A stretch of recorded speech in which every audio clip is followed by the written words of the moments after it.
네, 금요 특집 시간입니다. 한 주를 정리하고 다음 주를 미리 예측해 볼 수 있는 시간이죠. 오늘도 매일경제신문 장박원 논설위원님과 함께하겠습니다. 어서 오세요. 네, 안녕하세요. 네, 안녕하세요.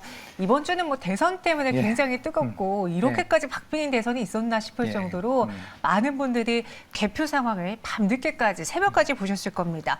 오늘의 키워드 그러면은 윤석열이 들어가겠죠? 네, 그렇습니다.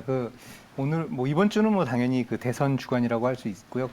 대선도 되게 박빙으로 그래서 새벽 3시까지 투표 방송이 이어지고 그랬는데 이제 크게 대통령이 이제 바뀌고 특히 이제 정권 교체가 이루어졌기 때문에 경제 정책에도 큰 변화가 있을 것 같습니다. 일단 그동안의 공약만 보면 문재인 정부에서 약간 실패한 정책 있잖아요. 부동산 정책이라든가 소득 주도 성장 정책이라든가 이런 정책들이 이제 손볼 것 같은데 그래서 크게 일단은 경제 정책의 판이 바뀔 것만은 틀림이 없는데 네. 그렇다고 해서 이게 시장에 직접적인 영향을 준다 이렇게 보는 거는 좀 너무 이렇게 좀 단견이고요. 그러니까 네. 실제로 국가 정책이라는 게 그렇게 쉽게 그렇게 정권이 바뀌었다고 해서 이렇게 변하는 게 아니기 때문에 좀 차분하게 볼 필요가 있는데 그래도 이제 어떤 변화가 있는지는 좀 살펴볼 필요가 있습니다. 그래서 전반적으로 문재인 정부 때는 좀 이렇게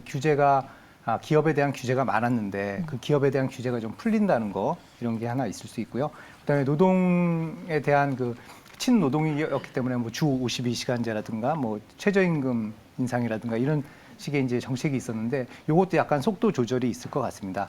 그리고 특히 이제 시청자분들께서 관심이 많으신 게 이제 부동산 정책일 텐데요.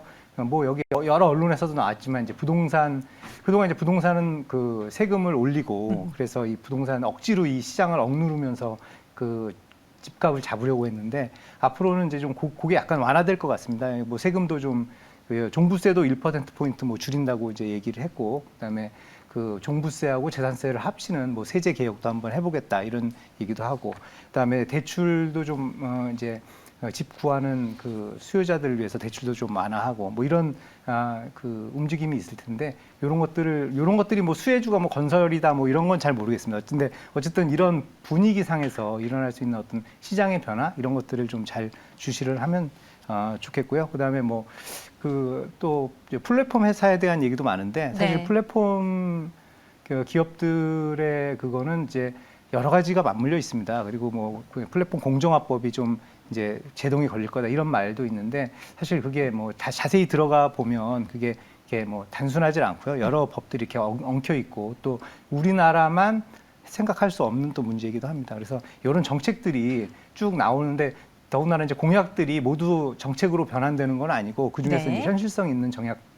공약들이 이제 정책으로 이렇게 시행이 될 텐데 그 과정에서 이게 그 정책이 바로 주가에 반영된다든가 이런 건 없을 겁니다. 그래서 큰 흐름만 알되 앞에서도 많이 지적하셨겠지만 이렇게 테마주에 들떠서 막 하는 거는 좀 주의를 해야 되지 않겠나 이렇게 생각이 듭니다. 알겠습니다. 윤석열 당선인의 정책에 대해서 여러분들 꼭 알아야 될 점 이야기해 주셨고요.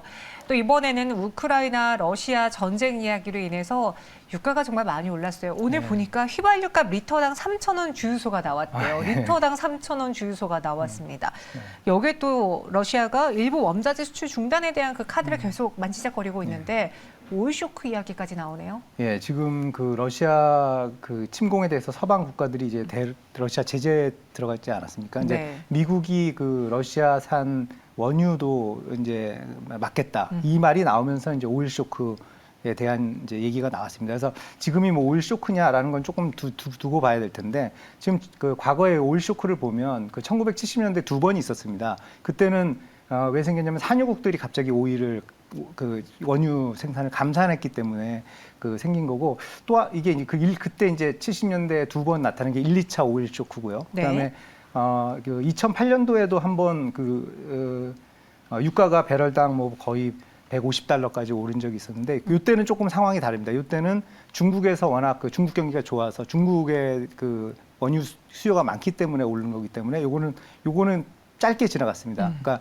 요번에도 2008년 사례처럼 짧게 지나갔으면 좋겠지만 지금은 사실상 공급되는 원유가 감소해서 생긴 그 가격 급등이기 때문에 네. 그 오일 쇼크 그 징후가 있습니다. 그래서 이게 전체 지금 그 원유 그 글로벌하게 공급되는 원유의 그 한 5%를 러시아가 담당을 하고 있거든요. 그래서 이 5%를 지금 서방이나 이제 러시아 외에서는 쓰지 않는다는 건데 그만큼 이제 원유 공급이 감소되는 거죠. 그러니까 그걸 어떻게 이제 그 보완할 것이냐, 때울 것이냐 이런 건데 사실 지금 단기간에 그 마땅한 방법이 없습니다. 그래서 그 뭐 비축, 전략 비축유 방출, 그다음에 오펙, 그러니까 석유 그 수출국 기구죠. 그 오펙의 그 석유 생산을 증산하는 방법, 네. 그다음에 뭐 이란이나 베네수엘라 지금 미국이 제재하고 있는데 이런 제재를 좀 풀어서 원유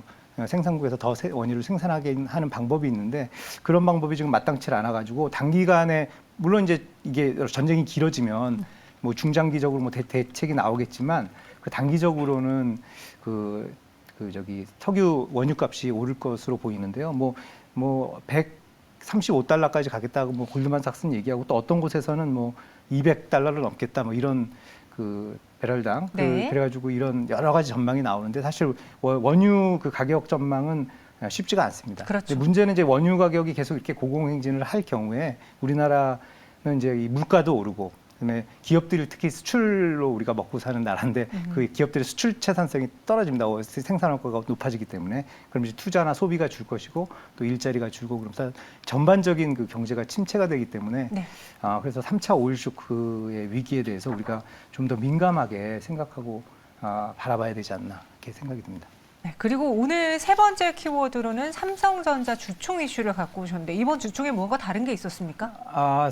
삼성전자 주총이 이번 주가 아니라 다음 주 이제 네. 열리죠. 그래서 이제 이미 이제 전자 그 투표위에서 개인 투자자들한테 이게 열려 있고 뭐 그런데 지금 사실은 이제 그러니까 다음 주에 그 110개사가 네. 주총을 합니다. 그래서 다음 주가 이제 바이오로 주총 시즌인데 이제 그 중에서 삼성전자를 주목한 거는 삼성전자의 개인 투자자들이 워낙 많기 때문에 주목을 해봤는데 그리고 이제 이번에는 또 사내이사 5명 중에서 4명을 새로 뽑습니다. 그래서 그 주요 뭐 디바이스 솔루션 부분, 반도체를 하는 그다음에 그 모바일 사업부, 네. 그다음에 뭐 가전 세트 사업부 이런 데하고 그다음에 메모리 반도체 사업부장 이제 4명의 그 사내이사를 교체를 하는데 문제가 되는 부분은 바로 모바일 부분입니다. 그러니까 갤럭시 22 좀 전에도 이제 좀 많은 논란이 됐을 텐데 그 게임 그 옵티마이징 서비스라고 네. 그 GOS 그 부분이 이제 막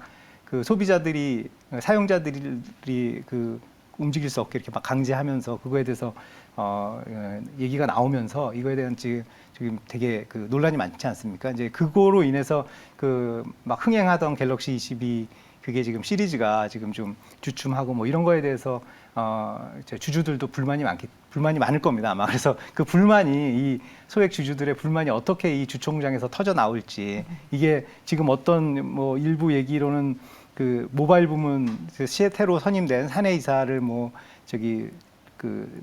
부결시키자 뭐 이런 네. 얘기도 나오고 하기 때문에 좀 시끌시끌하지 않을까 뭐 생각을 하는데 물론 이제 삼성전자 측에서는 그거에 대해서 대응을 해서 지금 아까 말한 GOS 게임 옵티마이징 서비스를 이제 풀겠다 그걸 의무화하지 않고 푸는 방법을 지금 이제 발표를 했고 해서 이 진화에 나서는데 글쎄 이제 다음 주에 이제 좀 그 총회 그 주총을 좀 봐야 될 것 같습니다. 알겠습니다. 또 개인 투자자분들이 굉장히 많이 갖고 있는 종목이다 보니 주식이다 보니 이 삼성전자 주총 이슈에 대해서도 꼽아주셨고요. 마지막으로 다음 주에 또 주요 이벤트는 무엇이 있을지 간단하게 정리해 주시죠. 다음 주에는 지금 15, 16일 날 열리는 그 미국 그 연방공개시장위원회 네. 그 FOMC라고 하죠. 그래서 여기서 금리 인상이 지금 예정돼 있습니다. 근데 지금 1월에 이 3월 그 FOMC에 대해서는 되게 매파적인 전망이 강했죠. 그래서 네. 뭐 보통 0.25% 올리는데 0.5%까지 올릴 것이다. 이렇게 돼 있는데 지금 굉장히 머리가 아플 겁니다. 지금 연준에서 이걸 어떻게 결정을 할 것인가. 왜냐하면 지금 두 개의 그 힘이 지금 이렇게 서로 하고 있거든요. 러시아의 침략으로 인해서 유가가 계속 오르면서 그 인플레이션이 자극이 되고 그다음에 네. 경기 침체 우려가 있는 반면에 또 한쪽에서는 오늘 아마 나온 것 같은데 소비자 물가 지수가 7.9% 뛰면서 거의 40년 만에 그 최고치를 이뤘고 또 더 나가서 막 9%까지 간다는 얘기가 있거든요. 그러니까 이런 그 양쪽에 그러니까 인플레이션을 잡아야 되는 상황과 그다음에 그 경기 침체를 또 막아야 되는 상황. 이 두 가지 상황이 있는데 가장 안 좋은 시나리오는 스태그플레이션이죠. 그렇죠. 그러니까 경기 침체도 되면서 물가도 오르는. 그러니까 이 둘 중에 하나라도 잡겠다 이런 그 아마 연준에서 그렇게 생각을 할 텐데 그러기 위해서 이 금리 인상을 어느 정도 할 것이냐. 아마 0.25 지금 컨센서스는 0.25% 정도 올릴 것이다. 이거에 대해서는 컨센서스가 있습니다. 근데 이제 문제는 그 연준 의장이 어떤 말을 할 것이냐. 앞으로 그 경기에 대해서 어떻게